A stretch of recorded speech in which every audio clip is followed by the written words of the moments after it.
নবীজি বলেন আমার সব উম্মত জান্নাতে প্রবেশ করবে, আবা উম্মত ছাড়া। জিজ্ঞাসা করা হলো, ইয়া রাসূলুল্লাহ, আবা উম্মত কারা? নবীজি বললেন, মান আতাআনি দাখালাল জান্নাতা ওয়া মান আসানি ফাকাদ আবা। যে আমার আনুগত্য করলো সে জান্নাতে প্রবেশ করবে, আর যে আমার আনুগত্য করে না, করলো না, সে আবা উম্মত, সে জাহান্নামে যাবে। তাহলে নবীজির সাথে জান্নাতে অবস্থান করতে চাই তো আমরা সবাই? এটা মন থেকে কইতেছি নাকি এমনে তালে তালে কইতেছি? বলেন, নবীজির সাথে জান্নাতে থাকার জন্য যা করার দরকার করার জন্য প্রস্তুত আছি? কি করতে হবে? দুই হাদিসের সমন্বয়। নবীর সুন্নতকে মহব্বত করে অনুসরণ করতে হবে, সুন্নতকে মহব্বত করতে হবে, নিজেও সুন্নাতওয়ালা হইতে হবে। যদি এই দুইটা বিষয় নিজের মধ্যে চলে আসে, সুন্নতের উপরে মহব্বত আর সুন্নতের অনুসরণ, তাইলে নবীকে ভালোবাসা হবে, নবীর সাথে জান্নাতে থাকা যাবে। আরে নবীরে যারা অনুসরণ করে তাদের ভালোবাসে আল্লাহ, তাদেরকে ভালোবাসে। আমরা আল্লাহকে ভালোবাসতে চাই না? সবচাইতে বেশি ভালোবাসা হবে আল্লাহর জন্য। মুমিন আল্লাহর জন্য তার ভালোবাসা হলো সুদৃঢ় ভালোবাসা। আল্লাহ তাআলা বলেন, ওয়াল্লাযীনা আমানু আশাদ্দু হুব্বাল লিল্লাহ। মুমিন আল্লাহর জন্য তার ভালোবাসা সুদৃঢ়। কেমনে আল্লাহকে ভালোবাসবো? আল্লাহকে কেমনে ভালোবাসবো? সামনে পাইলে ভালোবাসা যায়, মন মতো মুহাব্বত করা যায়। আল্লাহকে তো দেখি নাই, কেমনে ভালোবাসবো? আমরা যে আল্লাহকে ভালোবাসতে চাই, বলেন তো আল্লাহ জানেন কি জানেন না? আরো জোরে বলেন, জানেন কি জানেন না? এই জন্য আল্লাহ বলে, ও আমার গোলাম, আমি আল্লাহরে ভালোবাসতে চাও, তোমার ভালোবাসা আমি পাবো কেমনে? শোনো, আল্লাহ তাআলা বলেন, হাবিব আপনি বলেন, ইন কুনতুম তুহিব্বুনাল্লাহ ফাত্তাবিউনি ইউহিব্বুকুমুল্লাহ। আল্লাহ তাআলা বলেন, হাবিব আপনি বলেন, ইন কুনতুম তুহিব্বুনাল্লাহ, তোমরা যদি আল্লাহকে ভালোবাসতে চাও। নবী কেমন যেন বলতেছে, ও আমার উম্মতেরা, তোমরা যদি আল্লাহকে ভালোবাসতে চাও কি করবা? শোনো, ফাত্তাবিউনি, আমার অনুসরণ করো। তাইলে কাকে ভালোবাসা হবে? আরো আসতে বলেন, কাকে? নবীকে অনুসরণ করলে কাকে ভালোবাসা হয়? আরো জোরে বলেন। এরপরে আল্লাহ তাআলা বলেন, হাবিব আর একটু সুসংবাদ শুইনা নেন, আপনার উম্মত আপনার অনুসরণ করবে। আপনি তো আমার হাবিব, আপনি তো রাহমাতুল লিল আলামিন। আপনার উম্মত যদি আপনার অনুসরণ করে, আমাকে ভালোবাসা নিয়ে তাদের চিন্তা করা লাগবে না। আপনার উম্মত যদি আপনার অনুসরণ করে, আপনি তাদেরকে জানায়া দেন, ইউহিব্বুকুমুল্লাহ, আমার অনুসরণ করার কারণে স্বয়ং আল্লাহ তোমাকে ভালোবাসবে।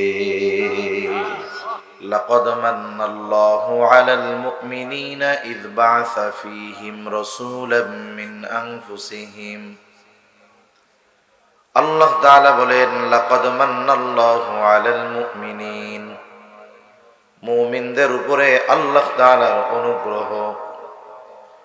ইয বা'আসা ফীহিম রাসূলাম মিন আনফুসিহিম, যে তিনি তাদের মধ্য থেকে তাদের জন্য একজন রাসূল প্রেরণ করেছে। তাহলে রাসূলুল্লাহ সাল্লাল্লাহু আলাইহি ওয়াসাল্লামকে আল্লাহ তাআলা মুমিনদের জন্য বিশেষ অনুগ্রহ হিসাবে ঘোষণা করেছেন। রাসূল আকরাম সাল্লাল্লাহু আলাইহি ওয়াসাল্লাম শুধু যে মুমিনদের জন্য অনুগ্রহ তা নয়, বরং নবীজি সাল্লাল্লাহু আলাইহি ওয়াসাল্লাম হলেন গোটা সৃষ্টি জগতের জন্য রহমত। গোটা সৃষ্টি জগতের জন্য তিনি হলেন রহমত। আমরা যখন নামাজ পড়ি, নামাজের মধ্যে ইমামের পেছনে যখন পড়ি, ইমামের কেরাত মুসল্লির কেরাত। যখন একা পড়ি নামাজ, তখন নিজে পড়ি সূরা ফাতিহা। মূল কথা হলো সূরা ফাতিহা নামাজের মধ্যে লাগে, একাকি পড়া হোক আর জামাতে পড়া হোক, লাগে কি লাগে না?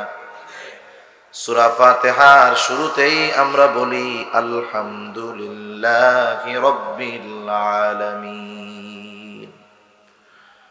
আমরা বলি সকল প্রশংসা আল্লাহর জন্য। কে আল্লাহ? বলে রব্বুল আলামিন, তিনি হলেন জগৎ সমূহের প্রতিপালক। আল্লাহ তাআলা হলেন জগৎ সমূহের রব, জগৎ সমূহের প্রতিপালক। আলম এক বচন, আলামিন শব্দটা হলো বহু বচন। তার মানে জগৎ যে একটা এমনটা নয়, বরং প্রথম আকাশের নিচে অগণিত জগৎ যিনি সৃষ্টি করে রেখেছেন তিনি কে? বিজ্ঞান যখন কয়েকটা আবিষ্কার করে আমরা অবাক হয়ে যাই, ওরে বাবা, বিজ্ঞান কি করে ফেলতেছে।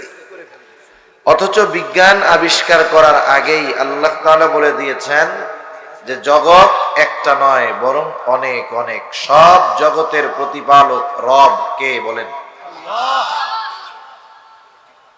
আমার আপনার সেই রব আল্লাহ আমার আপনার নবীজির ব্যাপারে ঘোষণা করেন, ওয়ামা আরসালনাকা ইল্লা রাহমাতাল লিল আলামিন। আল্লাহ তাআলা বলেন, হাবিব, আমি আপনাকে জগৎ সমূহের জন্য রহমত হিসাবে প্রেরণ করেছি। তাহলে বলেন রব্বুল আলামিন হলেন আল্লাহ, আর রহমাতুল লিল আলামিন হলেন মুহাম্মাদুর রাসূলুল্লাহ। এই জন্য বলেন তো, সৃষ্টি জগতের এমন একটু জায়গা আছে নাকি যেই জায়গার রব আল্লাহ নয়? আছে এমন কোন জায়গা? সৃষ্টি জগতের এমন কোন জায়গা নাই যেই জায়গার রব আল্লাহ নয়। আবার সৃষ্টি জগতের এমন কোন জায়গা নাই যেই জায়গার রহমত মুহাম্মাদুর রাসূলুল্লাহ নয়। আল্লাহ যেই জায়গার রব, আমার আপনার নবী সেই জায়গার জন্যই রহমত। সুবহানাল্লাহ বলেন। এজন্য আল্লাহ তাআলা আমার আপনার নবীজির নবুয়াত, আমার আপনার নবীজির রহমতের বিস্তার কত দূর পৌঁছায় দিয়েছে। যেখানেই রব আল্লাহ, সেখানেই রহমত হলেন মুহাম্মাদুর রাসূলুল্লাহ। এই জন্য কবি কত সুন্দর কথা বলে, রবুবিয়ত खुदा की है जहाँ तक, नबुवती मुस्तफा की है वहाँ तक। তাহলে আমার আপনার নবী হলেন গোটা সৃষ্টি জগতের জন্য রহমত। এই আয়াতের ব্যাখ্যায় ইমাম তাবারি রাহমাতুল্লাহি আলাইহি বলেন, নবীজি কাফেরদের জন্য রহমত। নবীজি রহমাতুল লিল আলামিন হওয়ার কারণে এই উপকার শুধু যে মুমিনরা লাভ করে তা নয়, কাফেররাও লাভ করে। আল্লাহর নবী সাল্লাল্লাহু আলাইহি ওয়াসাল্লাম আল্লাহ তাআলার কাছে বিশেষ কিছু দোয়া করে গেছে।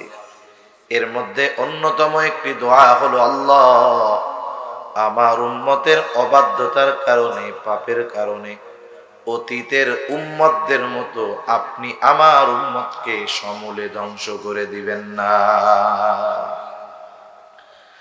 পৃথিবীতে যত মানুষ আছে, যত মানুষ আসবে, আমার আপনার নবীজির পর থেকে মুমিন হোক আর কাফের হোক, সকলেই নবীজির উম্মত, ঠিক না? ধরেন 700 কোটি মানুষ এখন দুনিয়ায় আছে, 200 কোটি মুসলমান, 500 কোটি অমুসলিম। কি পরিমাণ জুলুম, নির্যাতন, অত্যাচার অমুসলিমরা মুসলমানদের উপরে করতেছে, আর কি পরিমাণ পাপ মুসলমান ঘরের সন্তান হয়ে করতেছে। এরপরেও আল্লাহ তাআলা ওই পাপাচারের কারণে সমূলে ধ্বংস করে না, মাঝে মধ্যে একটু নড়াচড়া দিয়ে সতর্ক করে দেয়, ঠিক কিনা বলেন? না হলে আমাদের সমাজে, আমাদের দেশে, গোটা দুনিয়ায় এমন কিছু পাপ পাপাচার বিস্তার লাভ করতেছে, এটা যদি অন্য নবীর সময় হইতো, আমার দিল বলে আল্লাহ গজব দিয়ে ওদেরকে সমূলে নিশ্চিহ্ন করে দিত। এই যে ফিলিস্তিনের মাজলুম মুসলমানদের উপরে কত জুলুম অত্যাচার, আল্লাহ তাআলা সমূলে ধ্বংস করে দেয় না, সুযোগ দিছে। এটা নবীজির বরকতে, ঠিক কিনা বলেন? বড় বড় কাফেররাও নবীজির কারণে বেঁচে গেছে। আবু জেহেলরে চিনেন আপনারা? চিনেননি? আরে কিছু মানুষ আছে এইগুলোরে দেখা লাগে না, নাম শুনলেই চেনা যায়। আর নামটা শুনলে কি মন চায় কোন তো? আবু জেহেল রে পাইলে কি করতেন? দাওয়াত দিয়া খাওয়াইতেন। মেহমান সৌদি আরব থেকে আইছে, দাওয়াত দিয়া খাওয়াই, কি করতেন? আবু জেহেল একদিন নবীজির সামনে আইসা আল্লাহ তাআলার কাছে দোয়া করতেছে। মক্কার এই মানুষগুলো যদিও মুশরিক ছিল, কিন্তু আল্লাহ তাআলাকে তারা বিশ্বাস করত, স্রষ্টা হিসাবে আল্লাহ তাআলাকে মানত, আমার কথা না। আল্লাহ তাআলাই বলেন, ওয়ালা ইন সাআলতাহুম মান খালাকাস সামাওয়াতি ওয়াল আরদ, আপনি যদি মক্কার মুশরিকদেরকে জিজ্ঞাসা করেন, মান খালাকাস সামাওয়াতি ওয়াল আরদ, আল্লাহ তাআলা বলেন তারা আপনার এই প্রশ্নের জবাবে কি বলবে? আল্লাহ তাআলা বলেন, লা ইয়াকুলুনাল্লাহ, আপনার এই প্রশ্নের জবাবে তারা বলবে আসমান জমিনের স্রষ্টা হলেন আল্লাহ। দুইটা তাকিদ যোগ করে আল্লাহ তাআলা বলেছেন, অবশ্যই অবশ্যই তারা বলবে আসমান জমিনের স্রষ্টা আল্লাহ। শুধু তাই না, আপনি যদি তাদেরকে জিজ্ঞাসা করেন, মান নাযালা মিনাস সামাই মাআ ফাআহইয়া বিহিল আরদা বা'দা মাউতিহা, কে আসমান হতে পানি বর্ষণ করে, কে বৃষ্টি দেয়, ওই আসমানের বর্ষিত পানির দ্বারা কে মৃত জমিনকে পুনরায় পুনরুজ্জীবিত করে তোলে, রোদে ফেটে চৌচির হয়ে যাওয়া ফসল উৎপাদনের অনুপযুক্ত ওই শক্ত জমিনটাকে আসমানি পানির দ্বারা কে ফসল উৎপাদনের উপযুক্ত করে তোলে। ওরা ওদের দেব দেবীদের কথা বলবে না, লাত মানাত উজ্জার কথা বলবে না, লা ইয়াকুলুনাল্লাহ, অবশ্যই অবশ্যই তারা বলবে এইগুলো যিনি করেন তিনি কে? আল্লাহই বৃষ্টি দেয়, আল্লাহ তাআলাই জমিনের মধ্যে ফসল উৎপাদনের ব্যবস্থা করে। আল্লাহ তাআলা এক জায়গায় বলেন, ওয়ালা ইন সাআলতাহুম মান খালাকাহুম লা ইয়াকুলুনাল্লাহ, আপনি যদি তাদেরকে জিজ্ঞাসা করেন তাদের স্রষ্টাকে, কে তাদেরকে বানিয়েছে, ওরা নাস্তিকদের মতো বলবে না এমনি আমরা হয়ে গেছি, আমাদের দেব দেবী আমাদের বানাইছে, এটাও বলবে না। ওরা ওদের সৃষ্টির ব্যাপারে জিজ্ঞাসা করলেও বলবে লা ইয়াকুলুনাল্লাহ, অবশ্যই অবশ্যই আমাদের স্রষ্টা হলেন আল্লাহ। তাহলে আল্লাহ তাআলাকে মক্কার মুশরিকরা বিশ্বাস করত, আল্লাহর অস্তিত্বে বিশ্বাসী ছিল, কিন্তু আল্লাহ তাআলার সাথে এমন কিছু শিরক তারা করত যেই শিরকের কারণে এই বিশ্বাসের কোনো মূল্য নাই, বেঈমান হয়ে গেছে। আবু জেহেল নবীজির সামনে আল্লাহ তাআলার কাছে দোয়া করতেছে, বলে আল্লাহ, নবীকে শোনায় শোনায় বলতেছে, আল্লাহ আপনি যদি সত্যই এই কোরআন নাজিল করে থাকেন তাহলে আমাদের উপরে পাথর বর্ষণ করেন, অথবা যন্ত্রণাদায়ক শাস্তি আমাদেরকে আপনি দেন। নবীজিরে শোনায় শোনায় বলতেছে, আল্লাহ তাআলার কাছে দোয়া করতেছে। আরে আবু জেহেলের দোয়াও আল্লাহ তাআলা কবুল করছে। নবীজি বলেন, বদরের যুদ্ধের দিন সকাল বেলায় আবু জেহেল আল্লাহ তাআলার কাছে দোয়া করে। আবু জেহেল আল্লাহ তাআলার কাছে বলে, আল্লাহ আপনি যদি আজকে যুদ্ধে যারা হকের উপরে আছে আপনি তাদেরকে বিজয় দান করেন। বদরের দিন সকাল বেলায় আবু জেহেল দোয়া করতেছে যে আল্লাহ আজকে যারা হকের উপরে আছে আপনি তাদেরকে বিজয় দান করেন। নবীজি বলেন, আল্লাহ তাআলা আবু জেহেলের দোয়া কবুল করেছে। বদরের দিন যারা হকের উপরে ছিল, সত্যের উপরে ছিল, আল্লাহ তাআলা তাদেরকেই বিজয় দান করেছে। এই আবু জেহেল দোয়া করে, কি বলে যে আল্লাহ নবীকে শোনায় শোনায় যে আপনি যদি সত্যই কোরআন নাজিল করে থাকেন তাহলে আমাদের উপরে পাথর বর্ষণ করেন, নাইলে যন্ত্রণাদায়ক শাস্তি দেন। এখন বলেন, পাথর যদি বর্ষিত হয় এটা রহমত হবে না গজব হবে? মানুষ অনেক সময় অন্যকে টিটকারি করতে গিয়া, ছোট করতে গিয়া, লজ্জা দিতে গিয়া এরকম অনেক সময় বলে না, বলে এরকম যে অমুকে এই হইছে, হায় রে এই খবর শোনার আগে আমি মরলাম না কে। এরকম আপনাদের এলাকায় বলা লোক আছে তো? হিংসায় বলে। আবু জেহেল কেন নবীরে শোনায় বলতেছে? ও কেমন যেন বলতে চায়, আবু জেহেল বলতে চায় কেমন যেন, আল্লাহ আমি হইলাম এই কুরাইশদের 1 নাম্বার লিডার নেতা, আমার চেহারা যোগ্যতা এত সুন্দর, টাকা পয়সার অভাব নাই, আপনি কোরআন নাজিল করার জন্য আর কাউরে পান নাই? মুহাম্মাদের উপরে নাজিল করছেন, আমার উপরে করলেন না, আপনি কেন এই কাম করলেন? এটা কি মাইনা নেওয়ার মতো নাকি? এই দৃশ্য দেখার আগে আমাকে উপরে পাথর ফেলাইয়া আযাব দিয়া মারলেন না কেন? আমরা মানুষ অনেক সময় অপরকে ছোট করার জন্য বলি। মনে করেন একজন মানুষ, গরিব মানুষ, তার ছেলেটা বড় উচ্চ শিক্ষিত হয়েছে, ভালো টাকা পয়সাওয়ালা বা বড় নামকরা ব্যক্তি হয়ে গেছে। এখন মানুষে বলা বলি করে যে দেখ অমুক চাচার ছেলেটা অনেক বড় অফিসার হয়ে গেছে। এখন বলেন তো, একটা মানুষের যদি উন্নতি হয়, ওই মানুষের উন্নতিতে সবাই খুশি হয় নাকি কারো কারো হিংসাও হয়? এখন যে খুশি হইছে ও বলতেছে যে অমুক চাচার কষ্ট দূর হয়ে গেছে, ছেলেটা অফিসার হয়ে গেছে। এখন পাশে আর একজন, সে শুই না, তার হিংসা লাগতেছে। এখন কি কয় আইসা, ওরে অমুকের বুলা এই হইছে, এই খবর শোনার আগে আমি মরলাম না কেন? কয় না এটা?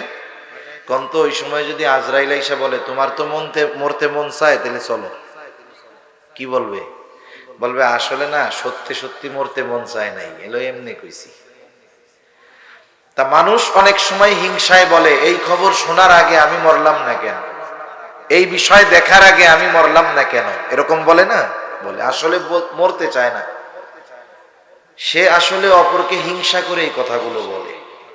আবু জেহেল নবীকে শোনায় শোনায় বলতেছে, আল্লাহ আপনি লোক আর বান নাই, এই ইয়াতিম মানুষ যার টাকা পয়সা নাই এর উপরে কোরআন নাজিল করছেন, আমি ছিলাম না? আবু জেহেলের এই কথার জবাব দিচ্ছেন আল্লাহ। কে দিচ্ছেন? জোরে বলেন। আল্লাহ রাব্বুল আলামিন আবু জেহেলের এই দুআর পরে ওহী প্রেরণ করলেন নবীজির কাছে। কেমন যেন আল্লাহ তাআলা বলতেছে, ও আবু জেহেল, আমি তোকে ঠিকই পাথর বর্ষণ করতাম, তোর উপরে যন্ত্রণাদায়ক আযাব ঠিকই দিতাম, কিন্তু কেন দেই না শোনো। আল্লাহ তাআলা আমার আপনার নবীর জবান দিয়ে বের করতেছেন ওহী। আল্লাহ তাআলা বলেন, ওয়ামা কানাল্লাহু লিয়ুআযযিবাহুম ওয়া আনতা ফীহিম। কেমন যেন আল্লাহ তাআলা বলেন, হাবিব আপনার সম্মানার্থে আপনি যতক্ষণ তাদের মধ্যে আছেন, শুধুমাত্র আপনার সম্মানার্থে আমি তাদের উপরে আযাব দেই না, কারণ আপনি হলেন রাহমাতুল লিল আলামিন। রাহমাতুল লিল আলামিন দুনিয়ার জমিনে থাকবে আর আমি আল্লাহ গজব দিব, এটা হতে পারে না। এই জন্য মক্কার কাফেররাও এইরকম ধৃষ্টতা প্রদর্শন করার পরেও শুধুমাত্র নবীজির কারণে বেঁচে গেছে। তাহলে নবীজি কাফেরদের জন্য রহমত ছিলেন, কিন্তু মুমিনদের জন্য নবীর ভালোবাসা ছিল স্পেশাল ভালোবাসা। নবী তার উম্মতের প্রতি সর্বোচ্চ দরদি ছিলেন। নবী আমাদের প্রতি সর্বোচ্চ মায়া মমতা মহব্বতের নিদর্শন রেখে গেছে। এই জন্য নবীজি যখনই সুযোগ পাইতেন আল্লাহ তাআলার কাছে উম্মতের ব্যাপারে বলতেন। কেমন ভালোবাসতেন নবী আমাদের, বলবো আপনাদের? ঘুম আসতেছে নাকি? তাকবীর দেন, নারায়ে তাকবীর। সজাগ আছেন তো? নবী আমাদের কেমন ভালোবাসতেন হাদিস থেকে শোনাই আপনাদের। আব্দুল্লাহ ইবনে আমর ইবনুল আস রাদিয়াল্লাহু তাআলা আনহু থেকে বর্ণিত, তিনি বলেন, একদিন সবাই মজলিসের মধ্যে বসা, হঠাৎ করে নবীজি কোরআনুল কারীম থেকে তিলাওয়াত করতেছেন। তিনি বলেন, আন্নান নাবিয়্যা সাল্লাল্লাহু আলাইহি ওয়াসাল্লাম তালা মা কাওলাল্লাহি আযজা ওয়া জাল্লা ফি ইব্রাহিম আলাইহিস সালাম। নবীজি সাল্লাল্লাহু আলাইহি ওয়াসাল্লাম কোরআন থেকে তিলাওয়াত করলেন। কি তিলাওয়াত করলেন? যা আল্লাহ তাআলা ইব্রাহিম আলাইহিস সালামের ব্যাপারে নাজিল করেছে। ইব্রাহিম আলাইহিস সালামের ব্যাপারে আল্লাহ কি নাজিল করছে? ইব্রাহিম আলাইহিস সালাম তার গুনাহগার উম্মতের জন্য আল্লাহর কাছে ক্ষমা চেয়ে দোয়া করছে, কারণ প্রত্যেকটা নবী তার উম্মতকে ভালোবাসে, এ ব্যাপারে কোনো সন্দেহ নাই। ইব্রাহিম আলাইহিস সালাম তার সব উম্মতকে ভালোবাসতেন, সে নেককার হোক আর বদকার হোক, বরং কিছু কিছু সময় তো এমন হয় যে ভালো যে তার চাইতে চিন্তা আরো বেশি হয়। একটা উদাহরণ দিলে বুঝতে সহজ হবে। মনে করেন এক লোকের 5টা ছেলে। কয়টা ছেলে? একটু জোরে বলেন কয়টা? 5টা ছেলে। 4টা ছেলে খুব ভালো, বড় 4জন একবারে খুব ভালো, নামাজি, মুত্তাকি, পরহেজগার। কিন্তু ছোট ছেলে যেটা, সেটা বড় দুষ্টু, বড় মন্দ, মারামারি করে, মানুষের সাথে খারাপ আচরণ করে। ওই 4 ছেলে একসাথে যত ভালো, ছোটটা ওইগুলার চাইতে সব ভালো যদি একদিকে দেওয়া হয়, ওর খারাপই আরো বেশি হবে। মা বাবা চিন্তায় থাকে, সকালে উঠাই কে না জানি বিচার নিয়ে আসে যে তোমার ফুলা এই কাম করছে। এখন বলেন তো, মা বাবা সব সময় ওই ভালো চায় সন্তানের জন্য চিন্তা করে বেশি, না খারাপটার জন্য চিন্তা করে বেশি? আল্লাহর কাছে যখন দোয়া করে, বলেন তো এই 4 জনের জন্য বেশি দোয়া করে নাকি খারাপটার জন্য বেশি দোয়া করে? খারাপ সন্তান হওয়ার পরেও মা বাবা তার জন্য চিন্তা করে বেশি, দোয়া করে বেশি। সন্তান যতই খারাপ হোক, মা বাবা মহব্বতের কারণে দূরে ঠেলে দেয় না। বলেন তো, মা বাবা আমাকে আপনাকে যত ভালোবাসে, তার চাইতে আমার আপনার নবী বেশি ভালোবাসে নাকি কম ভালোবাসে? নবীজি কত ভালোবাসে এইটা তো মাপার মতো সুযোগ নাই আমাদের। কিন্তু এটা বাস্তব যে নবীজি মা বাবার চাইতেও বেশি ভালোবাসে। আচ্ছা, আসলে আমাদের ভালোবাসে কে? এক লোক মনে করেন আপনাকে শুধু বলে, দোস্ত তোমারে আমি খুব ভালোবাসি, বলে তোমারে আমি খুব ভালোবাসি। এখন ওই ভালোবাসার দোস্তরে নিয়ে আপনি গেছেন সিলেট। এখন আপনার সাথে একজনের একটু মনে করেন সমস্যা হয়েছে, গ্যাঞ্জাম ট্যাঞ্জাম হয়েছে, কথা কাটাকাটি হয়েছে। আপনি যখন একটু মুসিবতে পড়ছেন, ওই যে আপনারে খুব ভালোবাসে বইলা খালি গল্প মারে, সে আপনার পিছের থেকে সইরা আসতে সিএনজি একটা নিয়ে বাড়ি চলে আসছে। ওইখানের বিপদ আপদ দূর হয়েছে, আপনি আবার বাড়ি আসছেন। এখন যেই আসছেন, ওই যে আপনি বিপদে পড়লে যে পালায়া চলে আসছিল, আইসাই কয়, দোস্ত তোমারে আমি খুব ভালোবাসি। এখন আপনি ওরে কি করবেন? কিন্তু চা খাওয়াইবেন না। আপনি বলেন, আরে চিটিং বেটা শর্ত, তুই যদি আমার সত্যই ভালোবাসতি, ওই বিপদে সবাই চইলা গেলেও তুই আমার সাথে থাকতি, ঠিক কিনা বলে? তাহলে আসলে বন্ধু হলো সে যে প্রকৃত বিপদের সময় সাথে থাকে। আসলে আমাকে আপনাকে সেই ভালোবাসে যে আমার আপনার সবচাইতে বড় মুসিবতে আমার আপনার সাথে থাকবে। দুনিয়ার মুসিবত কোনো মুসিবত নয়, সবচাইতে বড় মুসিবতে মানুষ পড়বে হাসরের ময়দানে। হাসরের ময়দান সবচাইতে বড় মুসিবতের জায়গা। ওই দিন আমার আপনার প্রিয়জন, আপনজন, বন্ধু বান্ধব, মা বাবা, সন্তান কি করবে? আল্লাহ তাআলা কোরআনুল কারীমের মধ্যে বলেন, ইয়াউমা ইয়াফিরুল মারউ মিন আখিহি ওয়া উম্মিহি ওয়া আবিহি ওয়া সাহিবাতিহি ওয়া বানিহি লিকুল্লি ইমরিইম মিনহুম ইয়াউমাইযিন শা'নুন ইউগনি। আল্লাহ তাআলা বলেন, সেই দিন ভাই ভাইয়ের থেকে পলায়ন করবে। ওয়া উম্মিহি ওয়া আবিহি, পিতা মাতার থেকে মানুষ পলায়ন করবে।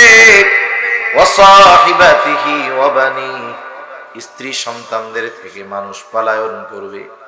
কেউ চাইবে না কোনো আপনজনের সাথে তার দেখা হয়ে যাক, প্রত্যেকেই নিজের চিন্তায় বিভোর থাকবে। শুধু তাই না, মানুষেরা আল্লাহর কাছে বলবে, আল্লাহ আপনি সব মানুষকে জাহান্নামে দিয়ে হলেও আমাকে জান্নাতে দিয়ে দেন। বলেন তো, ওই দিন আমার বাপ আমাকে চিনবে?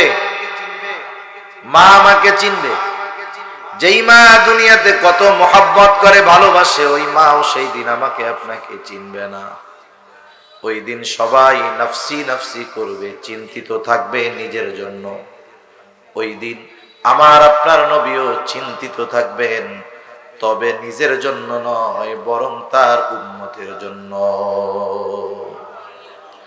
যেই দিন সবাই বলবে জাহান্নামে, সবাইরে দিয়া আমারে জান্নাতে দেন আল্লাহ, ওই কঠিন মুসিবতের দিন আমার আপনার নবী উম্মতের চিন্তায় পেরেশান থাকবেন। নবী একবার দৌড়ে চলে যাবেন হাউজে কাউসারের কাছে, না জানি তার কোন উম্মত পানি পানে মাহরুম হয়ে যায়। আরেকবার দৌড়ে চলে যাবেন নবী মিজানের কাছে, না জানি কোন উম্মত ওজনের সময় ধরা পড়ে যায়। আবার নবীজি দৌড়ে চলে যাবেন পুলসিরাতের কাছে, না জানি কোন উম্মত পুল পাড়ি দিতে ব্যর্থ হয়ে যায়। আবার নবীজি চলে যাবেন জাহান্নামের কাছে, না জানি কোন উম্মত কি জাহান্নামে দিয়ে দেওয়া হয়। আবার যখন উম্মতের জন্য সুপারিশের দরকার, আল্লাহর কাছে এসে সুপারিশ করবে, হিসাব নিকাশ সব শেষ, সব মানুষ সব নবী জান্নাত অভিমুখে রওনা হয়ে যাবে। জান্নাতের দোরগোড়ায় পৌঁছায়া যাবে, জান্নাতের দরজা বন্ধ, খোলা হবে না। জিজ্ঞাসা করা হবে দরজা খুলো না কেন? জান্নাতের দরজা পাহারাদারেরা বলবে যিনি আসলে দরজা খোলা হবে তিনি আসেন নাই। তিনি কোথায়? বলে তিনি এখনো হাসরের ময়দানে। কি করে? বলে উম্মতের জন্য পেরেশান। সব নবী জান্নাতের দোরগোড়ায় পৌঁছায় গেছে, আমার আপনার নবী ততক্ষণ পর্যন্ত জান্নাত অভিমুখে রওনা হবেন না যতক্ষণ না তার ওই উম্মত যার যাররা পরিমাণ ঈমান ছিল তার ব্যাপারেও যতক্ষণ না আল্লাহ তাআলার নিকট থেকে জান্নাতের নিশ্চয়তা পাবেন ততক্ষণ আমার আপনার নবী জান্নাতে যাবে না। ওই দিন আমার মা বাবা চিনবে না, ওই বিপদে নবী আমাকে আপনাকে ভুলবে না। এই জন্য নবী আমাকে আপনাকে সবচাইতে বেশি ভালোবাসে, কোনো সন্দেহ নাই। প্রত্যেকটা নবী তার উম্মতের ব্যাপারে চিন্তিত। উম্মত যদি গুনাহগার হয় চিন্তাটা আরো বেশি হয়। ইব্রাহিম আলাইহিস সালাম গুনাহগার উম্মতের জন্য দোয়া করে কি কয়? বলে রব্বি ইন্নাহুন্না আযলালনা কাসীরাম মিনান নাস ফামান তাবিআনি ফাইন্নাহু মিন্নি ওয়া মান আসানি ফাইন্নাকা গফুরুর রহিম। ইব্রাহিম আলাইহিস সালাম বলে, ও আমার রব, এই মূর্তিগুলা, এই প্রতিমাগুলো অধিকাংশ মানুষকে পথচ্যুত করে ফেলছে, পথভ্রষ্ট করে ফেলছে। ফামান তাবিআনি ফাইন্নাহু মিন্নি, তবে যারা আমার আনুগত্য করেছে তারা তো আমার দলভুক্ত। কেমন যেন পয়গম্বর ইব্রাহিম আলাইহিস সালাম বলে, রব, যারা আমার আনুগত্য করে নাই তারাও তো আমার উম্মত। কেমন যেন ইব্রাহিম আলাইহিস সালাম বলে, ও আমার রব, আপনি যদি চান আমার এই গুনাহগার উম্মত গুলাকেও আপনি মাফ করে দিতে পারেন। কেন পারেন? ওমান আসানি ফাইন্নাকা গফুরুর রহিম। কেমন যেন ইব্রাহিম আলাইহিস সালাম বলে, আল্লাহ, আপনি আপনার গফুর রহিম নামের উসিলায় আমার এই গুনাহগার উম্মত গুলাকেও মাফ করে দেন। وقال عيسى عليه السلام إن تعذبهم فإنهم عبادك وإن تغفر لهم فإنك أنت العزيز الحكيم। ঈসা আলাইহিস সালাম তার গুনাহগার উম্মতের জন্য দোয়া করে বলে, আল্লাহ, ইন তুআযিবহুম ফাইন্নাহুম ইবাদুক, আপনি যদি তাদেরকে শাস্তি দেন তারা তো আপনারই বান্দা। ওয়া ইন তাগফির লাহুম, আর যদি আপনি তাদেরকে মাফ করে দেন, এই গুনাহগার আমার উম্মত আপনার বান্দা। আপনি তো আজিজ, আপনি তো হাকিম, আপনি মহাপ্রজ্ঞাময়, আপনি মহাপরাক্রমশালী। আপনি যদি আমার এই গুনাহগার উম্মত আপনার বান্দাদের মাফ করে দেন, কেউ আপনার কাছে আর্গুমেন্ট পেশ করবে না, জবাবদিহিতা চাইবে না, কারণ আপনি আজিজ, আপনি হাকিম। ঈসা আলাইহিস সালামও কেমন যেন বলে, আল্লাহ, আপনি আমার এই গুনাহগার উম্মত গুলাকে মাফ করে দেন। দুই নবী তার গুনাহগার উম্মতের জন্য ক্ষমা চাইয়া দোয়া করছে কার কাছে? আরো জোরে বলেন কার কাছে? অনেক সময় এমন হয় একটা কাজ আমরা করব কিন্তু মনে নাই, ওই কাজ যখন আরেকজন রে করতে দেখি মনে পড়ে কি পড়ে না। অনেক সময় ছোট বাচ্চার কিছু মনে নাই, আরেকজন রে দেখতেছে চকলেট খাইতেছে, এবার আব্বার সাথে ঝুলে পড়ে, আব্বারে বলে আব্বা আমারও একটা চকলেট কিনে দাও, এলে কান্নাকাটি শুরু করে দেয় না? কান্নাকাটি শুরু করে দেয়।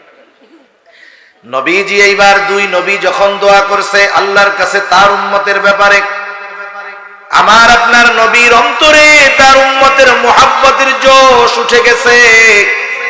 নবীজি এইবার আল্লাহ তাআলার কাছে তার উম্মতের জন্য দোয়া করে নবীজি কি করলেন? ফারাফা ইয়াদাইহি ওয়া ক্বালা আল্লাহুম্মা উম্মতি উম্মতি ওয়া বাকা। নবীজি দুই হাত উপরের দিকে উঁচু করে কান্না করে আর বলে আল্লাহ আমার উম্মত আমার উম্মত। চোখ দিয়ে অজর ধারায় পানি পড়তেছে আর বলে আমার উম্মত আমার উম্মত। নবীজি আর কিছু বলেন না, হাত উঁচু করে কান্না করেন আর এইটা বলেন। যদিও এর বেশি কিছু বলেন না, কিন্তু নবী কি বলতে চায় দুনিয়ার কেউ না বুঝলেও না জানলেও যিনি বোঝেন যিনি জানেন তিনি কে? আল্লাহ রাব্বুল আলামিন জিবরাইল আলাইহিস সালামকে পাঠিয়ে দিল, যাও জিবরাইল মুহাম্মাদের কান্নার কারণ জিজ্ঞাসা করো। জিবরাইল আলাইহিস সালাম হাজির, এসে বলে ইয়া রাসূলুল্লাহ আপনার কান্নার কারণ কি? যদিও আল্লাহ তাআলা জানেন এরপরেও তিনি জানতে চান। আল্লাহ তাআলা জানেন এরপরেও তিনি জানতে চান। আমি অনেক সময় উদাহরণ দিয়ে বলি, বলেন তো বৃহস্পতিবার বিকাল বেলায় যেইখানে মাদ্রাসা আছে, মাদ্রাসায় আবাসিক ছাত্ররা থাকে, ছোট ছোট বাচ্চা, বৃহস্পতিবার আসরের পরে হুজুরের সামনে গিয়া কান্না করে। বলেন তো মাদ্রাসার ছাত্র যদি বৃহস্পতিবার বিকাল বেলায় হুজুরের সামনে গিয়া কান্না করে, কেন কান্না করে বলেন তো? হুজুর বুঝে কি বুঝে না? আপনারা কি বুঝেন কন্ত? ছুটি চাই। আপনারা যেহেতু বুঝেন, হুজুরের তো আর বুঝতে বাকি নাই নাকি? এইবার ছোট বাচ্চা গিয়া কান্না করে, কিছু বলে না। হুজুর জিজ্ঞাসা করে কিরে কান্না করো কেন? বাচ্চার কান্নার গতি আরো বাইরে যায়। হুজুর বলে কান্না করলে লাভ নাই, কি জন্য কান্দো বলো, তাইলে কাজ হবে।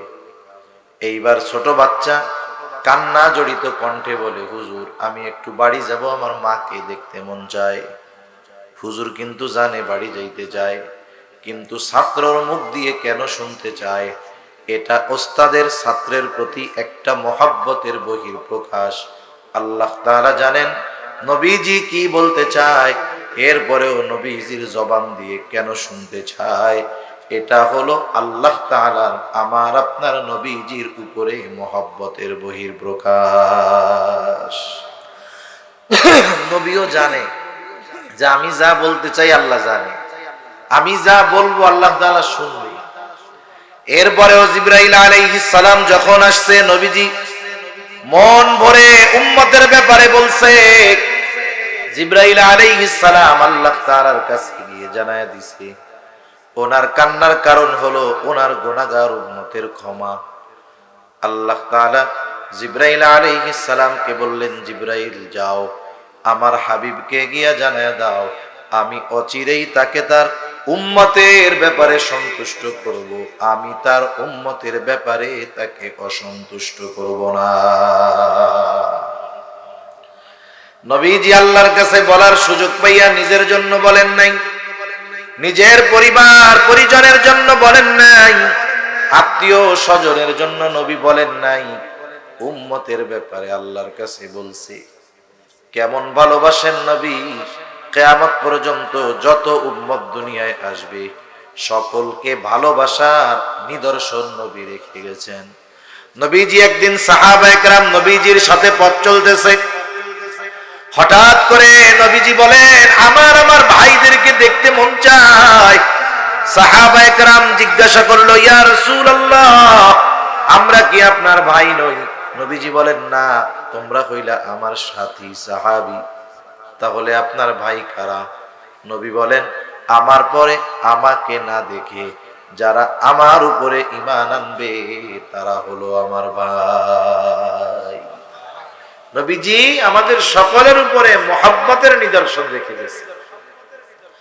উম্মতের প্রতি নবীজির দরদ কেমন, মায়া কেমন, মহব্বত কেমন, ভালোবাসা কেমন।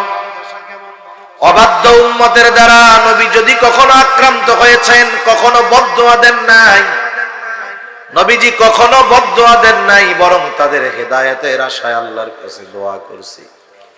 যখন মক্কার মানুষ নবীজির কথা মানে না, নবীজি চলে গেলেন তায়েফে, যেখানে নবীজির শৈশবকালীন কিছু সময় অতিবাহিত হয়েছে। নবীজি চলে গেলেন, হযরত যায়েদ রাদিয়াল্লাহু তাআলা আনহুকে সাথে নিয়া তায়েফে গিয়া মানুষের মধ্যে দাওয়াত দিলেন, বলো লা ইলাহা ইল্লাল্লাহ তুফলিহু, তোমরা সফল হয়ে যাইবা।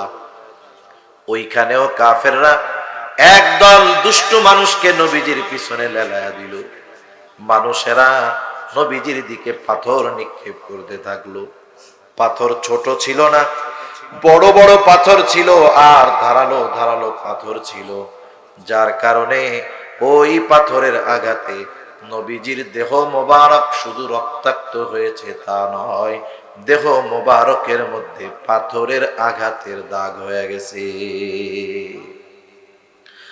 আয়েশা সিদ্দিকা রাদিয়াল্লাহু তাআলা আনহা একদিন নবীজিকে জিজ্ঞাসা করে, ইয়া রাসূলুল্লাহ, আপনার পিঠে এগুলো কিসের দাগ? আপনার কি কখনো বসন্ত হয়েছিল নাকি? নবীজি বলেন, না আয়েশা, আমার কখনো বসন্ত হয় নাই। তাহলে দাগগুলো কিসের? নবীজি বলেন, আয়েশা, আমি যখন দ্বীনের দাওয়াত দেওয়ার জন্য তায়েফে গিয়েছিলাম, তায়েফের মানুষ বুঝতে পারে নাই, তারা আমাকে পাথর নিক্ষেপ করেছিল। আয়েশা, এই দাগগুলো হলো তাদের নিক্ষিপ্ত পাথরের আঘাতের দাগ। এত পরিমাণ পাথর তারা নবীজির গায়ে মেরেছে। নবীজির গা বেয়ে বেয়ে রক্ত পড়ে জামা ভিজে গেছে। নবীজি পড়ে যাইতেন, আবার উঠে দাঁড়াইতেন। হযরত যায়েদ রাদিয়াল্লাহু তাআলা আনহু একা সবার থেকে নবীজিকে ঠেকাতে পারেন না। এত পরিমাণ রক্ত নবীজির গা দিয়ে পড়ছে, জামা ভিজে গেছে, রক্ত বেয়ে বেয়ে জুতার মধ্যে ঢুকে গেছে। ওই রক্ত শুকায়া জুতা পায়ের সাথে আটকে গেছে। সারাদিন গা দিয়ে রক্ত প্রবাহিত হয়েছে। পড়ন্ত বিকালে নবী এক পাশে এক আঙ্গুর বাগানের পাশে গিয়ে বিশ্রাম নেন। সারাদিন নবীর সাথে এরা কেমন আচরণ করেছে বলেন তো? আল্লাহ তাআলা দেখেছেন কি দেখেন নাই? আল্লাহ তাআলা সব দেখছেন।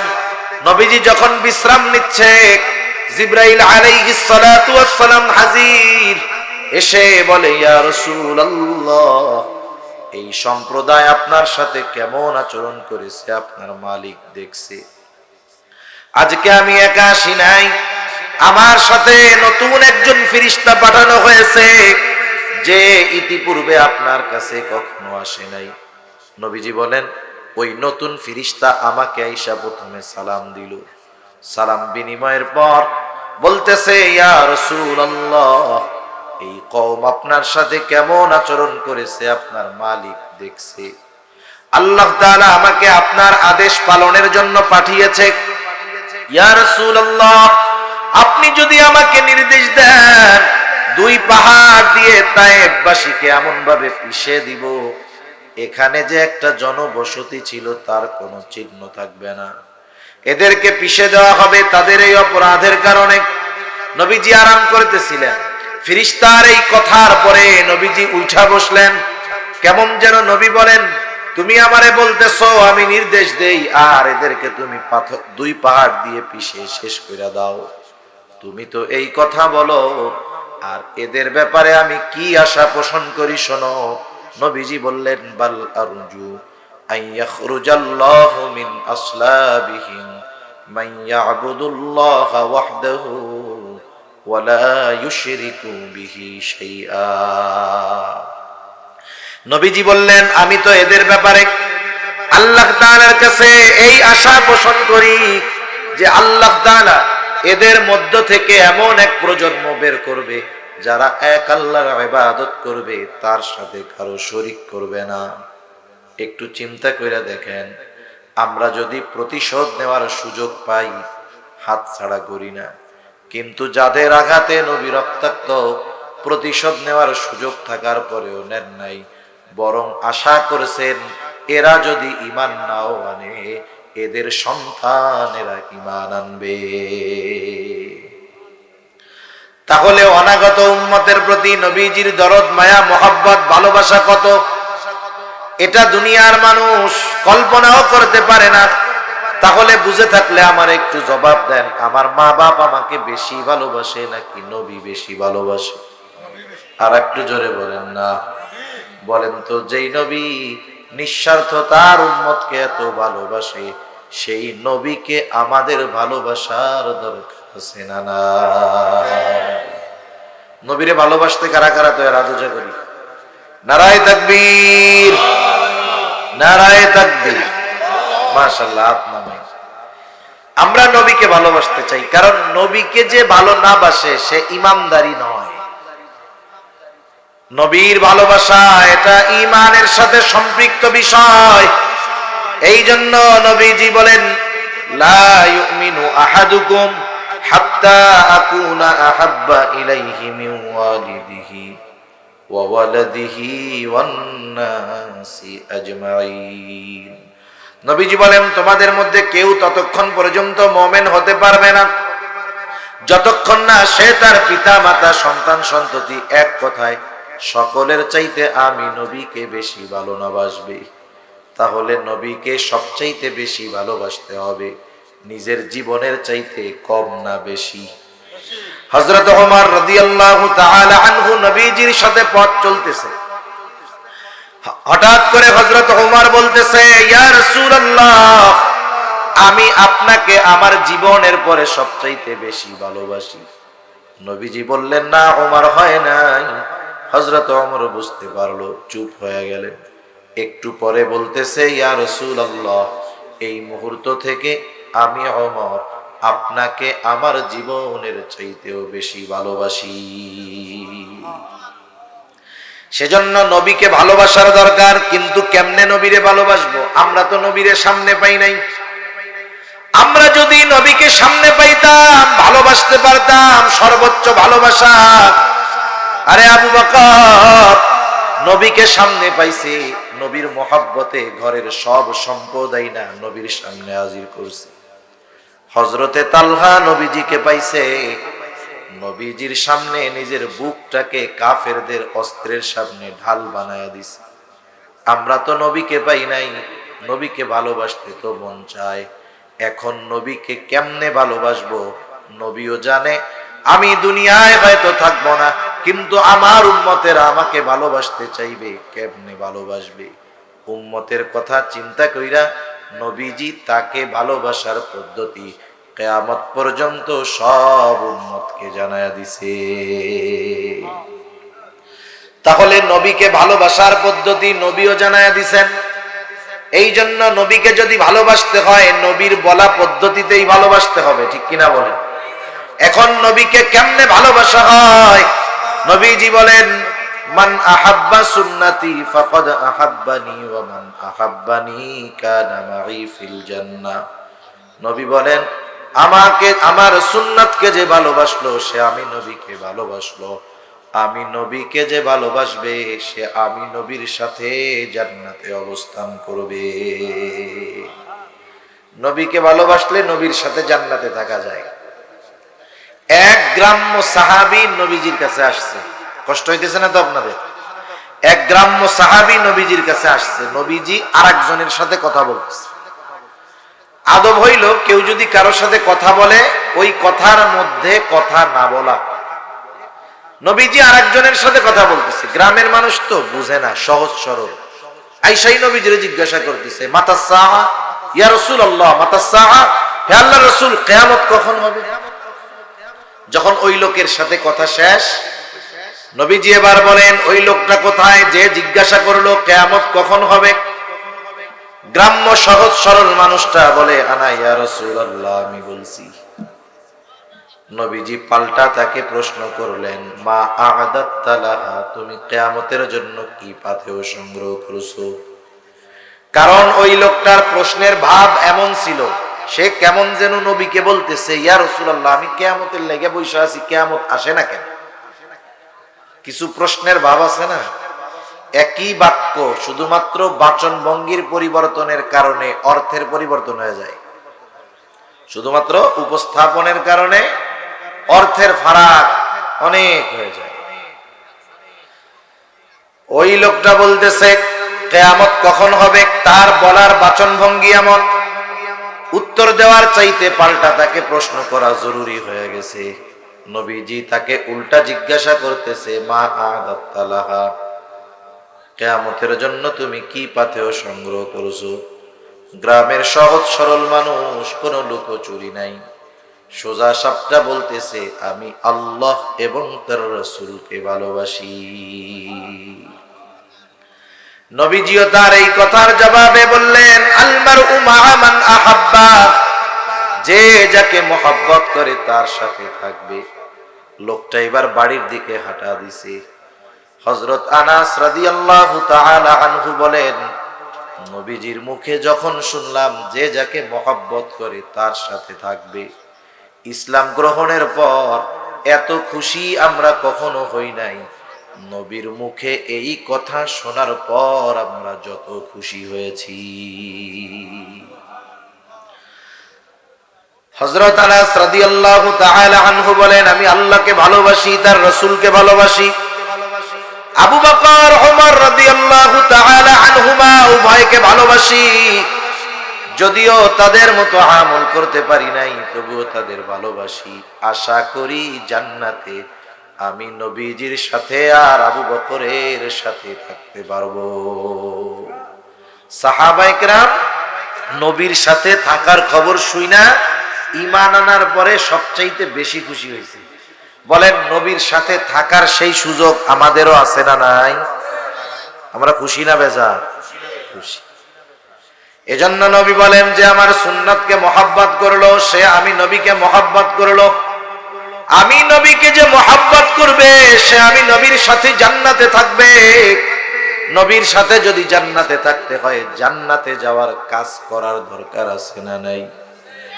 নবী আর এক হাদিসের মধ্যে বলেন, কুল্লু উম্মতি ইয়াদখুলুনাল জান্নাতা ইল্লা মান আবা। নবীজি বলেন, আমার সব উম্মত জান্নাতে প্রবেশ করবে, আবা উম্মত ছাড়া। জিজ্ঞাসা করা হলো, ইয়া রাসূলুল্লাহ, আবা উম্মত কারা? নবীজি বললেন, মান আতাআনি দাখালাল জান্নাতা ওয়া মান আসানি ফাকাদ আবা। যে আমার আনুগত্য করলো সে জান্নাতে প্রবেশ করবে, আর যে আমার আনুগত্য করে না, করলো না, সে আবা উম্মত, সে জাহান্নামে যাবে। তাহলে নবীজির সাথে জান্নাতে অবস্থান করতে চাই তো আমরা সবাই? এটা মন থেকে কইতেছি নাকি এমনি তালে তালে কইতেছি? বলেন, নবীজির সাথে জান্নাতে থাকার জন্য যা করার দরকার করার জন্য প্রস্তুত আছি? কি করতে হবে? দুই হাদিসের সমন্বয়। নবীর সুন্নতকে মহব্বত করে অনুসরণ করতে হবে, সুন্নতকে মহব্বত করতে হবে, নিজেও সুন্নাতওয়ালা হইতে হবে। যদি এই দুইটা বিষয় নিজের মধ্যে চলে আসে, সুন্নতের উপরে মহব্বত আর সুন্নতের অনুসরণ, তাইলে নবীকে ভালোবাসা হবে, নবীর সাথে জান্নাতে থাকা যাবে। আরে নবীরে যারা অনুসরণ করে তাদের ভালোবাসে আল্লাহ, তাদের কে ভালোবাসে? আমরা আল্লাহকে ভালোবাসতে চাই না? সবচাইতে বেশি ভালোবাসা হবে আল্লাহর জন্য। মুমিন আল্লাহর জন্য তার ভালোবাসা হলো সুদৃঢ় ভালোবাসা। আল্লাহ তাআলা বলেন, ওয়াল্লাযীনা আমানু আশাদ্দু হুব্বাল লিল্লাহ। মুমিন আল্লাহর জন্য তার ভালোবাসা সুদৃঢ়। কেমনে আল্লাহকে ভালোবাসবো? আল্লাহকে কেমনে ভালোবাসবো? সামনে পাইলে ভালোবাসা যায়, মন মতো মোহাব্বত করা যায়। আল্লাহকে তো দেখি নাই, কেমনে ভালোবাসবো? আমরা যে আল্লাহকে ভালোবাসতে চাই, বলেন তো আল্লাহ জানেন কি জানেন না? আরো জোরে বলেন, জানেন কি জানেন না? এই জন্য আল্লাহ বলে, ও আমার গোলাম, আমি আল্লাহরে ভালোবাসতে চাও, তোমার ভালোবাসা আমি পাবো কেমনে? শোনো, আল্লাহ তাআলা বলেন, হাবিব আপনি বলেন, ইন কুনতুম তুহিব্বুনাল্লাহ ফাত্তাবিউনি ইউহিব্বুকুমুল্লাহ। আল্লাহ তাআলা বলেন, হাবিব আপনি বলেন, ইন কুনতুম তুহিব্বুনাল্লাহ, তোমরা যদি আল্লাহকে ভালোবাসতে চাও। নবী কেমন যেন বলতেছে, ও আমার উম্মতেরা, তোমরা যদি আল্লাহকে ভালোবাসতে চাও কি করবা? শোনো, ফাত্তাবিউনি, আমার অনুসরণ করো। তাইলে কাকে ভালোবাসা হবে?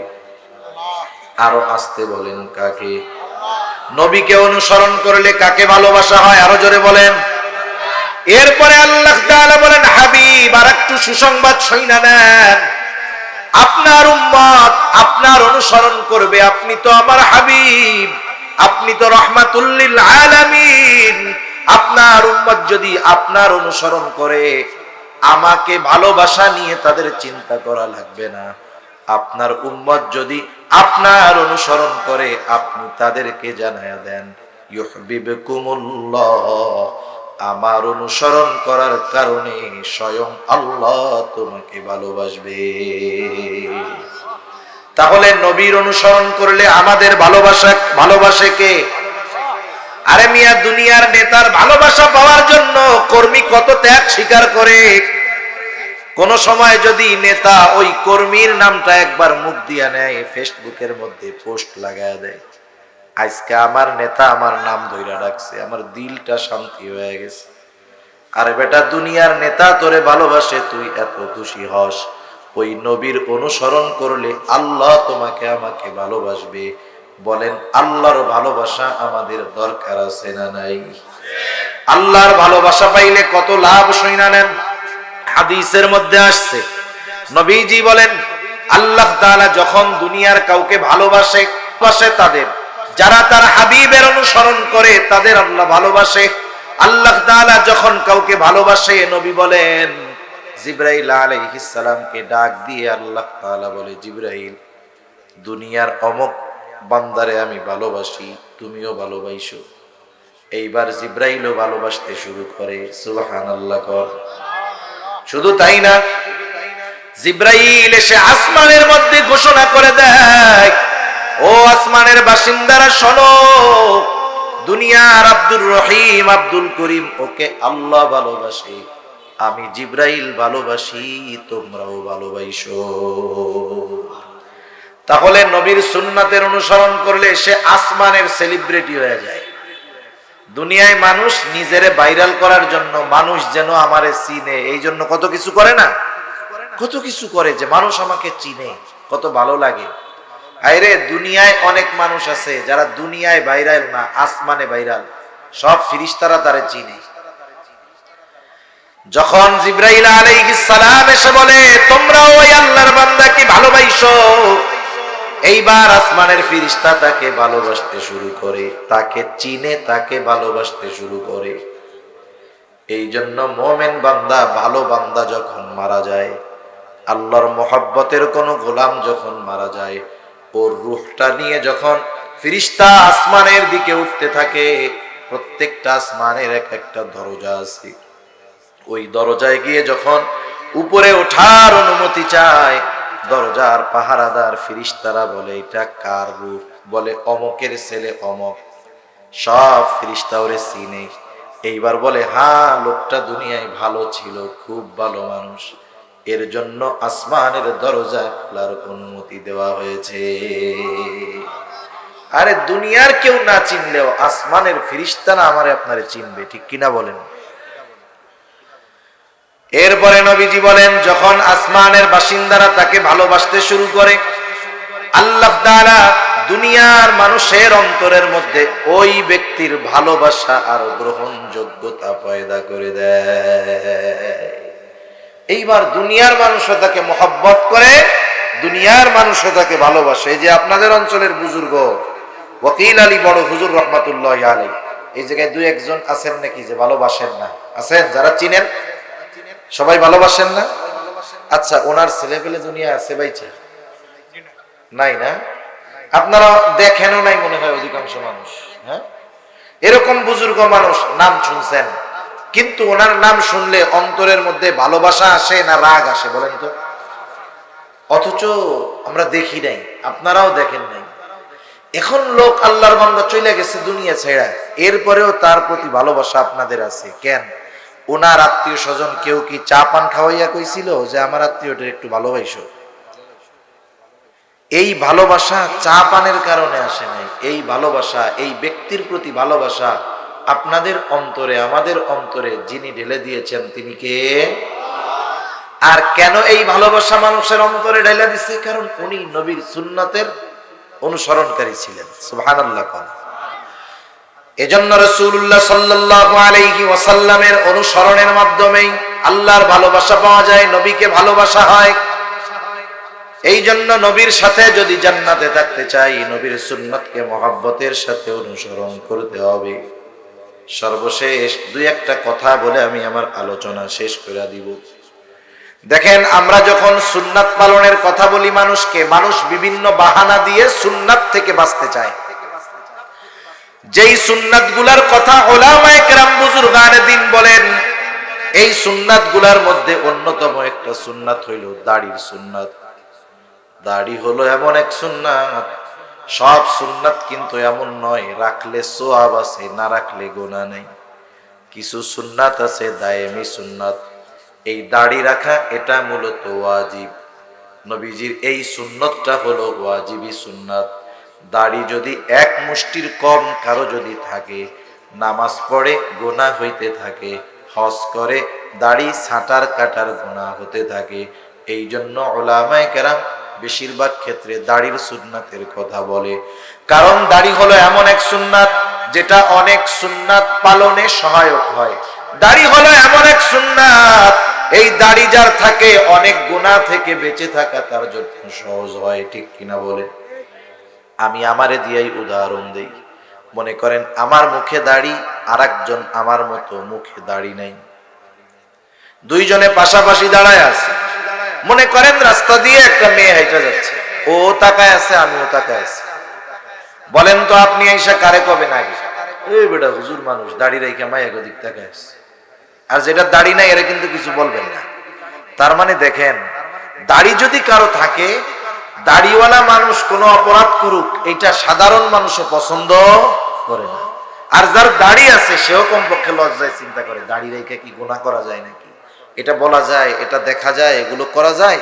এই দাড়ির কারণে অনেক গুনাহ থেকে বেঁচে থাকা আমাদের জন্য সহজ হয়ে যায়। এই জন্য আমরা তরুণ যুবক যারা আছে দাড়ি উঠতেছে, দাড়ি রাখে না, তাদের বলি যে দাড়ি রাখো। কিন্তু অনেকে বিভিন্ন বাহানা দেয়। একজন পড়ে হাই স্কুলে, কয় হুজুর এখন দাড়ি রাখলে, আমি মাত্র ক্লাস 10-এ পড়ি, আমারে তো সবাই ভাইয়া ভাইয়া বলে, দাড়ি রাখলে চাচা ডাকা শুরু করবে। আরেকজন লেখাপড়া শেষ, চাকরি বাকরি করে, ওর তো আর স্কুলে যায় না, সমস্যা কি? তুমি দাড়ি রাখো না কেন? বলে হুজুর রাখবো। কোন সময়? কয় বিয়ে শাদীর পরে দাড়ি রাখবো, এখন রাখো না কেন? বলে আমি যদি এখন দাড়ি রাখি তাইলে ভালো মেয়ে আমাকে পছন্দ করবে না। এই বোকা, যেই মেয়ে দাড়ি আর দাড়িওয়ালারে পছন্দ করে না, আল্লাহর কসম ওই মেয়ে ভালো মেয়ে হতে পারে না। তুমি হয়তো টাকা দেখে, চেহারা দেখে, বংশ দেখে বিবাহ করে ঘরে আনবা, চেহারাটা হয়তো সুন্দর হবে, টাকা পয়সা হয়তো অনেক হবে, বংশ হয়তো অনেক ভালো হবে, যদি সুন্নাতের প্রতি তার ঘৃণা থাকে, লেখা দিয়া যাই আসো, মরার পরে জান্নাতে যাইবা না জাহান্নামে যাইবা আল্লাহ সেটা ভালো জানে। কিন্তু ওই দাড়ি পছন্দ করে না, সুন্নাত পছন্দ করে না, ওই মেয়েকে যদি ঘরে আনো, আশা করা যায় দুনিয়ায় ছোট্ট একটা জাহান্নাম দেখতে পারবা। সেজন্য যেই মেয়ে সুন্নাতওয়ালা দাড়িওয়ালারে পছন্দ করে না, সে কখনো সচ্চরিত্রের হতে পারে না। তুমি যদি দিনদার মেয়ে চাও, আগামীর জীবন যদি শান্তির চাও, তাইলে এখনই মোল্লা হয়ে যাও। তোমার এই মোল্লা অবস্থায় যে পছন্দ করবে, বুঝবা এর সাথে তোমার ভবিষ্যৎটা আশা করা যায় সুন্দর হবে। ঠিক কিনা বলো? সর্বশেষ কথাটা বলি, আপনাদের অঞ্চলে লোকজন মারা যায় না মাঝে মধ্যে? মারা যায় তো, সব জায়গায় মরে। মানুষ যখন মারা যায় মুসলমান পরিচয় যদি তার থাকে, নামাজি হোক আর বেনামাজি হোক, সুন্নাতওয়ালা হোক আর সুন্নাত ছাড়া হোক, মানুষ যখন মারা যায়, মারা যাওয়ার পর সর্বপ্রথম তাকে গোসল দেওয়া হয়, এরপরে কাফন পরানো হয়, মাঠের মধ্যে জানাজার জন্য আনা হয়। জানাজা শেষ, এইবার মাইয়াতকে, লাশটাকে কবরস্থানে নিয়ে যাওয়া হয়। কবরের পাশে লাশটাকে রাখার পর দুইজন আল্লাহর বান্দা কবরের মধ্যে নামে, আবার দুইজন উপর থেকে লাশটা ধরায়া দেয়। বলেন তো ওই লাশটা ধইরা যখন কবরে নামায়, বলেন তো একটা দোয়া পড়ে, দোয়াটা জানা আছে নাকি? কি দোয়া পড়ে বলেন তো? বিসমিল্লাহি ওয়া আলা মিল্লাতি রাসূলিল্লাহ। ওই দোয়া আপনাদের এলাকায়, আমাদের এলাকায় যত মানুষ মরছে কবরে রাখার সময় এই দোয়াই পড়ছে। কিয়ামত পর্যন্ত সবাইকে কবরে রাখার সময় এই দোয়া পড়বে, যদি পরিচয়টা মুসলমান হয়। নাস্তিক মারা গেছে হুমায়ুন আজাদ, ওরেও তো জানাজা দিছে, ওরেও যখন নামাইছে তখনও মনে হয় পড়ছে। আমার বেলায়ও পড়বে, আপনার বেলায়ও পড়বে, সুন্নাতওয়ালার ব্যাপারেও পড়বে, সুন্নাতের বিরোধিতাকারীর ব্যাপারেও পড়বে। একটু চিন্তা করেন, দিল দিয়া কথাগুলা বুঝবেন, বাড়িতে গিয়ে একটু ভাববেন। সারা জীবন এই দোয়া পড়লাম, কিন্তু এই দোয়ার সারমর্মটা কি? এই দোয়ার সারমর্মটা কি? বুজুর্গানে দিন বলেন, এই দোয়ার সারমর্ম হইল, ওই মাইয়াতকে যখন কবরে রাখা হয় বলা হয় বিসমিল্লাহ, আয় আল্লাহ, আপনার নামে এখন এমন এক ব্যক্তিকে কবরে রাখতেছি যার বিগত জীবন সুন্নতের উপরে অতিবাহিত হয়েছে। সে যখন মারা গেছে সুন্নাতের উপরে ছিল, এখন তাকে কবরস্থ করতেছি, এই অবস্থায়ও সে সুন্নাতের উপরে আছে। এই দোয়াটা পড়া আমাকে আপনাকে কবরে রাখবে। এই দোয়া পড়া এমন একজনকে কবরে রাখা হলো যার মুখে চেহারায় সুন্নাতের বালাই নাই, কোনদিন সুন্নাতের দ্বারের কাছেও যায় নাই। বলেন তো ওই সুন্নাতবিহীন লোকটাকে যখন এই দোয়া পড়ে কবরের মধ্যে রাখা হবে, ওই সুন্নাতবিহীন লোকটার ব্যাপারে এই দোয়াটা সত্য হবে নাকি মিথ্যা হবে? মিথ্যা হবে, মিথ্যা। অনন্তকালের সফরের প্রথম মঞ্জিল, প্রথম ঘাঁটি হলো কবর। ওই কবরে যদি আমারে আপনারে মিথ্যা কথা বইলা রাখে, পরের অবস্থাগুলো কি হবে চিন্তা করেন। এই জন্য নিজের জীবনে পরিবর্তন আনেন, নবীর আদর্শে আদর্শিত হন, নবীর সুন্নাতের আলোকে নিজের জীবনটা সাজান। হায়রে দেখেন, দুনিয়াতে যখন বিশ্বকাপ, ফুটবল, ক্রিকেট খেলা আসে, যে যেই দেশের পছন্দ করে, যেই দেশের প্লেয়ারকে ভালো লাগে, ওই দেশের ফুটবল প্লেয়ারের মতো চুলের কাটিং দেয় কি দেয় না?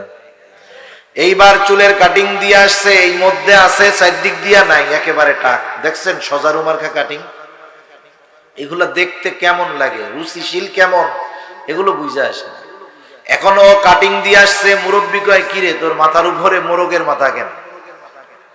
তোরে তো সজারুর মতো লাগতেছে, মানে তিরস্কার করতেছে। বলেন তো এই তিরস্কারের কারণে সে লজ্জিত হয় না, বরং পাল্টা জবাবে বলে চাচা এটারে মুরগি কাটিং কইেন না, এইটা সিলেট শহর থেকে 2000 টাকা দিয়ে কাটিংটা দিছি। এইটা কার স্টাইল জানেন? এটা হলো এই দুনিয়ার সেরা প্লেয়ার নেইমারের চুলের স্টাইল। একটু চিন্তা কইরা দেখেন, আমি যখন দুনিয়ার একজনের অনুসরণ করি, কেউ যদি আমাকে মোরগ বলে, মুরগি বলে তিরস্কার করে, আমি লজ্জিত হই না, প্রতিবাদ করি। আরে দাড়ি রাখছো যুবক, কেউ যদি তিরস্কার কইরা চাচা বলে, একটু মানায়া নাও। একটু লজ্জা পাইছো, চুপ কইরা থাকো। মনে রাখবা এই তিরস্কারের প্রতিদান হিসাবে আল্লাহ তাআলা তোমাকে জান্নাত পুরস্কার দিয়ে দিবে। নবীর সুন্নাত অনুসরণ করতে গিয়া তুমি কথা শুনবা, আর আল্লাহ তাআলা তোমারে প্রতিদান দিবে না, এমনটা হতে পারে না।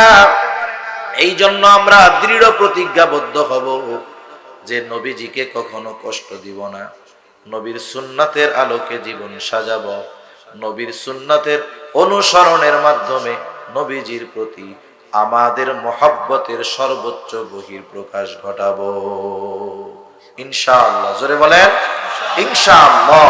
আল্লাহ তাআলা আমাদের সকলকে নবীজির সুন্নাতের আলোকে আলোকিত হওয়ার তৌফিক দান করুন। সকলে বলি আমিন। আরো জোরে বলি আমিন। ওয়া আখিরু দাওয়ানা আনিল হামদুলিল্লাহি রাব্বিল আলামিন।